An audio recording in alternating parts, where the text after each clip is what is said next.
Well, happening now, Democrats could soon find themselves in a tough spot over Obamacare.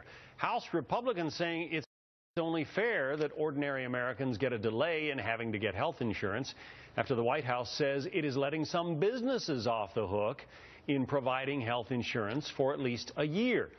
The GOP is considering taking up a bill that would do just that.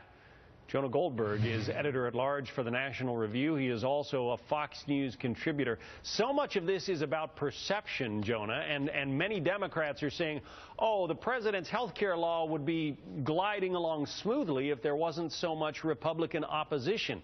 Is there a danger in what Republicans are proposing here? I don't think there's a danger in this actual vote. I think this is a good idea, for branding-wise. For the GOP to basically say, hey, look, Democrats, why are you cutting a break for big business and not for the little guy? I thought that was your whole thing. It's very rare the Republican Party gets to put in itself in a position where the Democrats have to squirm about, being on the side of big business. And so I think it's a smart political move. They do have a problem if they seem like all the problems with Obamacare are simply because of GOP obstructionism. The thing is, I think we are very far from that being the reality. This last decision about delaying the business mandate had nothing to do with GOP obstruction, and this law has been unpopular since it was first brought up, and it is as unpopular as it has ever been.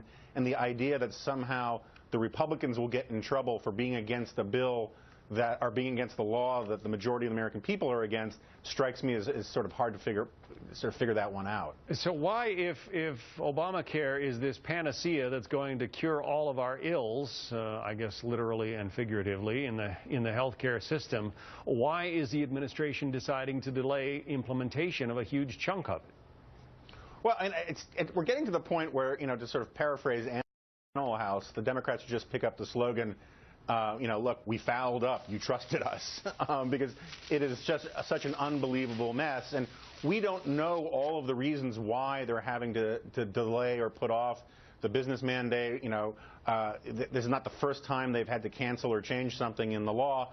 But it puts them in, it does give the sense that they are in a really bad way, that this was a hastily written law, it was a badly written law, and it's just not working out.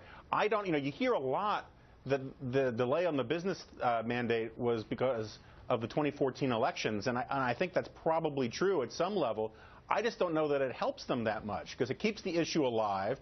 It doesn't get rid of it. It just delays it for a year, so Republicans get to say, hey, look, still going to have this overhang on the business community. The Democrats are bailing out big business, and it could turn out that all of these people, that all these businesses start dumping everybody on the exchanges, which was why they created the thing in the first place. So there could be a lot of downside for Democrats on that side, too. Yeah, of those Americans who have jobs, and that's not as big a number as we would like right now, but those who have jobs and have employer-sponsored health care, even the Congressional Budget Office says about 7 million of those people, it estimates, are going to lose that employer health care by 2022 because of the expenses of implementing Obamacare. Yeah, no, and one theory, you hear is that maybe they're doing this so they can get more people into the system because they're afraid not enough people are going to sign up.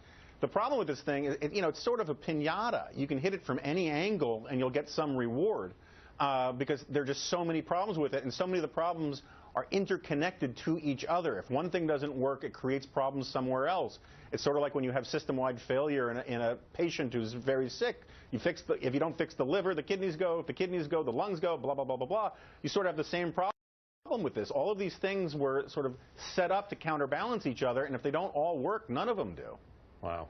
And the foot bone connected to the ankle bone as well. Jonah Goldberg from the National Review Online, thank you.